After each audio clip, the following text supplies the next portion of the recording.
Hyori pertama kali dia suka bernyanyi, dari bakat bernyanyinya itu kelihatan dari umur 5 tahun. Nah, waktu itu Hyori minta les.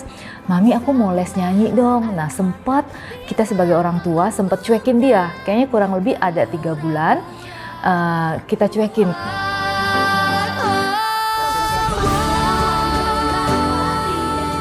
Waktu Hyori minta les nyanyi, 3 bulan dia ngomong terus, Mami aku mau les nyanyi, mau les nyanyi. Nah, akhirnya memang ternyata kita sadar juga mungkin di sini bakat dia. Jadi dari sejak umur 5 tahun itu kita kasih dia les, kita fasilitasi dia dengan mencari guru profesional.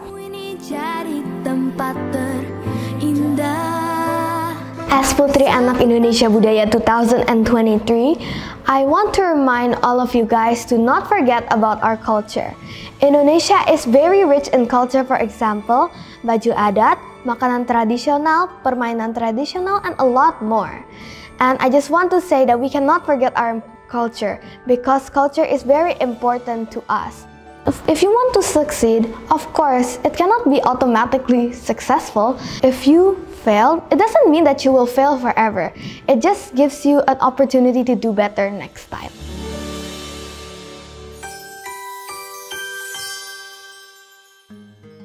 Hai Bunda, nama saya Hyori Dermawan, umur saya 11 tahun dan saya adalah Putri Anak Indonesia Budaya 2023. Hyori sering ikut lomba nyanyi dan lomba pageant. Kalau lomba nyanyi, for example, Hyori sering ikut nasional dan international.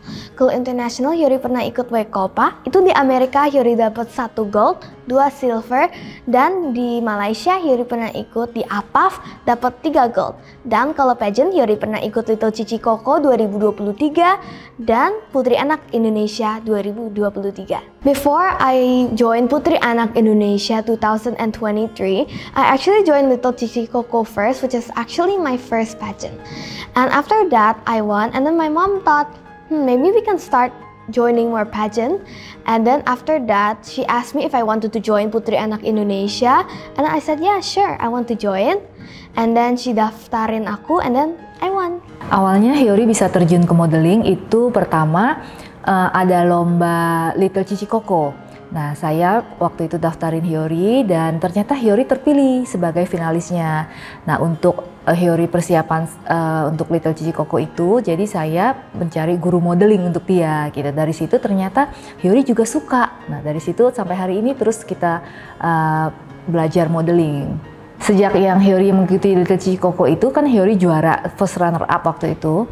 Nah, setelah itu selang beberapa bulan kalau nggak salah Little Cici Koko itu di Januari, dan di Juninya itu adalah audisi untuk pemilihan Putri Anak Indonesia DKI Jakarta. Waktu itu saya sempat tanya Hyori, ada lagi nih pageant nih namanya Putri Anak Indonesia, kamu mau join gak? Dan ternyata Hyori bilang mau Mami. Dan dari situ aku coba daftarin dan ternyata kembali Hyori juga lolos untuk layak masuk ke sebagai finalisnya.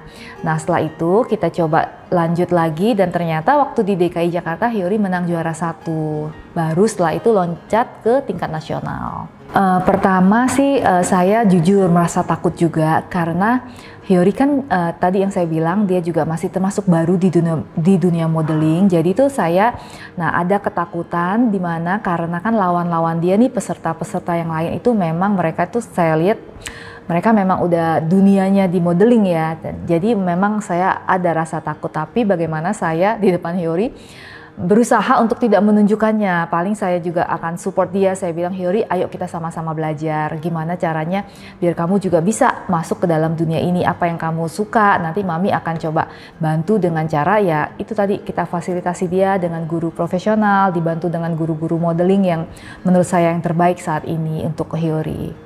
Hyori sebenarnya bangga sama semua lomba yang Hyori pernah ikuti, but if I have to pick one, probably Putri Anak Indonesia 2023, because modeling is a new thing for me and it's very fun to learn more experience, gain more things, gain more knowledge, and find new friends. So at Putri Anak Indonesia 2023, at first there are 41 participants, and then diperkecil menjadi 15 top 15, and then it became top 10, and then became top 5. The top 5 are the winners. The 5th winner wins Putri Anak Indonesia Pendidikan 2023. The 4th winner, which is me, Putri Anak Indonesia Budaya 2023. The 3rd one, Putri Anak Indonesia Lingkungan 2023. The 2nd one, Putri Anak Indonesia Pariwisata 2023. And the 1st one is Putri Anak Indonesia. Yes, there's actually karantina. For the DKI Jakarta, it was 2 days. And for the Indonesia, it was 5 days. I met a lot of new friends there, gained more experience, and learned more stuff. Pas karantina 5 hari itu, hari pertama Hyori ketemu teman-teman baru. Dan at the end of the day, we had show your talent. And then at the 2nd day, we also learned makeup. And then at sore-sorean, I did my debate, and I also did my speech, and I learned the catwalk at the middle of the night. And then day 3, we learned the choreography for the final. At day 4, we just learned about the place. Oh, the panggungnya begini ya, like that. And then the 4th day, which is actually the final, itu show who is gonna be top 15, top 10, and top 5. We did Q&A and speech there. And hari kelima, photoshoot top 5. Sebenarnya persiapannya banyak sih. For example, the first day I had to siapin my talent. The theme was Aku Anak Indonesia, Aku Cinta Indonesia. And then I had to siapin my speech, which is also Aku Anak Indonesia. I also have to prepare my debate, which is bullying. I also have to prepare my Q&A, but the thing is, for Q&A, we don't know what the question is. So I learned everything about the topic. And then lastly, I also prepared my evening gown and costumes. Power and kindness. We can unite together against bullying so we can stop it. I encourage everyone. For me, my pikiran itu bukan harus juara 1. What I thought is the most important thing is that you do your best. Because if you do your best, kamu nggak akan kecewa. Dan if you lose, it's a normal thing. Because if you want to succeed, there's always a process. As Putri Anak Indonesia Budaya 2023, I want to remind all of you guys to not forget about our culture. Indonesia is very rich in culture, for example, baju adat, makanan tradisional, permainan tradisional, and a lot more. And I just want to say that we cannot forget our culture because culture is very important to us. And as Putri Anak Indonesia Budaya 2023, I want to introduce Indonesian culture to all of you guys so we do not forget about them. Menurut saya, karakter Hyori itu sangat baik. Anaknya taat dan juga dia dengar kata orang tua. Satu lagi dia suka menolong. Yang paling menonjol dari Hyori menurut saya, kalau dari segi karakter atau sifat, dia anaknya taat banget. Kalau misalkan nih ya, saya bilang Hyori kamu harus stop gadget misalkan di jam 2. Dia pasti on time tuh jam 2 dia akan stop gitu. Kalau dari talenta menurut saya Hyori di bernyanyi, di bidang bernyanyi. Tak bisa terganti sampai kapanpun. Hyori pertama kali dia suka bernyanyi, dari bakat bernyanyinya itu kelihatan dari umur 5 tahun. Nah waktu itu Hyori minta les, Mami aku mau les nyanyi dong. Nah sempat kita sebagai orang tua sempat cuekin dia, kayaknya kurang lebih ada 3 bulan. Kita cuekin, kita pikir kan sebagai orang tua pikir oh ya udahlah ngapain ya harus les bernyanyi, soalnya dari pihak keluarga tuh tidak ada yang suka bernyanyi dan tidak ada yang bisa bernyanyi juga. Waktu Hyori minta les nyanyi 3 bulan dia ngomong terus, Mami aku mau les nyanyi, mau les nyanyi. Nah akhirnya memang ternyata kita sadar juga mungkin di sini bakat dia. Jadi dari sejak umur 5 tahun itu kita kasih dia les, kita fasilitasi dia dengan mencari guru profesional.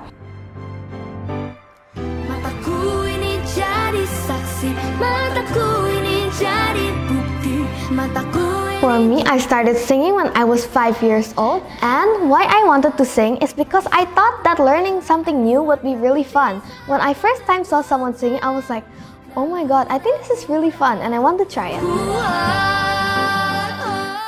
Awalnya Hyori latihan nyanyi di tempat les, setelah itu Hyori latihan nyanyi di rumah, and then now Hyori latihan bernyanyi sama guru profesional. The singer who inspired me the most is probably Kak Sari Simorangkir, because she is actually penyanyi rohani, and the first time I saw her at YouTube, I was like, I just want to be like her and I want to be God singer. Bila aku then I finally had the opportunity to meet her at 7 years old at Yayasan Kanker Anak Indonesia. And then I had the opportunity to duet with her with the song Rohmu Yang Hidup. Probably the most memorable singing acara that I ever did was probably at Wekopa, which is at America. That is very memorable for me because I actually sang 8 songs, and all of those 8 songs were different genres and also like different costumes. So it was a bit tiring, but it's okay because it's very fun for me also. Selain nyanyi, I actually have a lot of activities at home. For example, now I'm learning Korean and Chinese. For instruments, I'm learning drum, piano, and guitar. And lastly, I do modeling. Menurut Hyori, I'm a type of person that is a very hardworking person. Saya nggak mudah menyerah, dan I want to pursue my own dreams. And if I want to add something, I'm very compassionate and very intelligent. If you want to succeed, of course, it cannot be automatically successful because like if you fail, it doesn't mean that you will fail forever.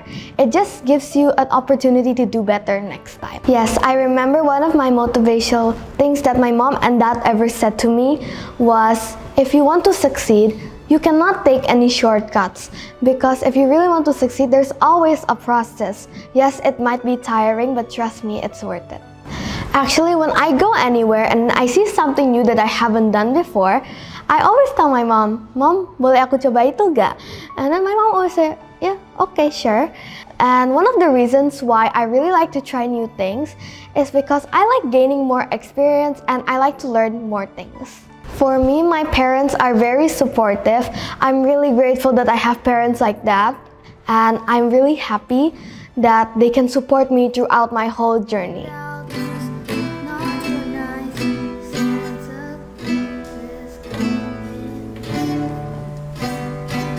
Karena Hyori juga lumayan banyak aktivitasnya sebagai orang tua, saya hanya memfasilitasi Hyori seperti dukungan, memberikan semangat, dan juga apa yang dia mau kita coba diskusi dengan mencari yang tenaga profesional yang bisa menunjang untuk semua kegiatan Hyori.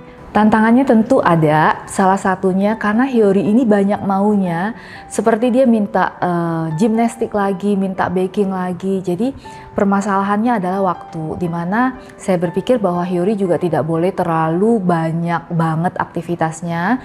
Saya juga harus perhatikan tumbuh kembangnya juga, jam istirahatnya. Nah, paling di situ sih tantangannya, bagaimana saya memberikan penjelasan Hyori, nggak semuanya yang kita mau tuh bisa kita lakukan. Nah, yang kedua itu lebih di teknologi, karena saat ini saya berasa anak-anak itu dengan mudah mengakses internet. Nah, dimana saya juga kan harus lebih mengontrol ataupun lebih sering mengontrol lah apa yang jadi konsumsi Hyori di internet.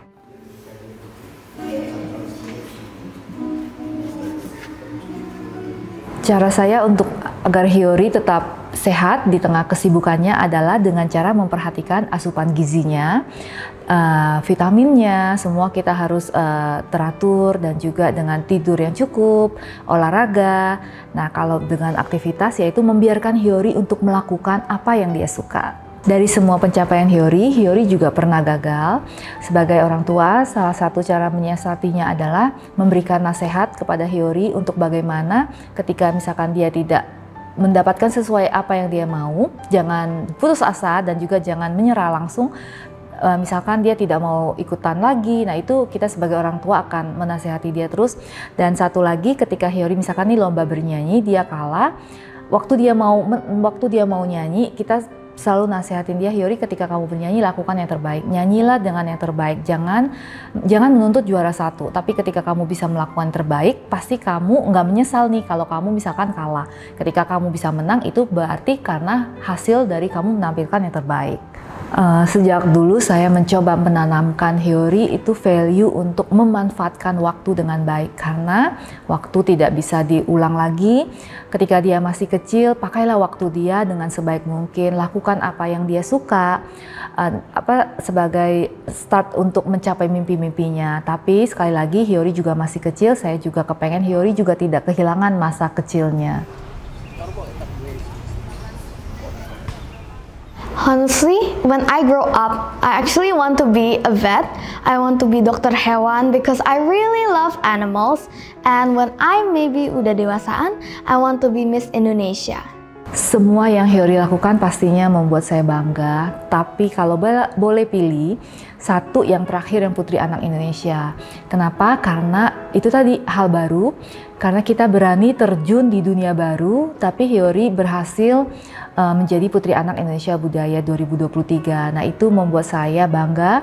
Ternyata di saat kita tidak mudah menyerah, sekalipun itu hal baru, kalau kita memang mau coba dan terus perbaiki diri, terus menambah pengetahuan, pasti akan berhasil. For me, my tips is to just never give up. And one more thing, don't be tired if you want to chase your dream. If you haven't chased your dream, just do it. And jangan ragu ya. Di masa depan saya tuh ingin Hyori itu menjadi anak yang berbahagia pastinya. Mentalnya dulu harus sehat, dianya bahagia, baru dengan dia bahagia dia akan mencapai semua cita-citanya. Semoga juga Hyori bisa menjadi anak yang bermanfaat untuk keluarga dan juga untuk orang-orang sekitarnya. Tips dari saya untuk bunda-bunda di sini adalah satu, jangan kehilangan momen. Ketika anak sudah mulai menunjukkan talentanya, kita harus jeli melihat talenta anak. Yang kedua, setelah kita melihat talenta anak, yang kedua kita kembangkan dengan cara memfasilitasi apa yang bisa kita lakukan, misalkan dengan bantuan profesional. Yang penting kita tuh tidak kehilangan waktu sehingga talenta anak terabaikan. Manfaatkan waktu dengan sebaik mungkin dan jeli terhadap talenta anak.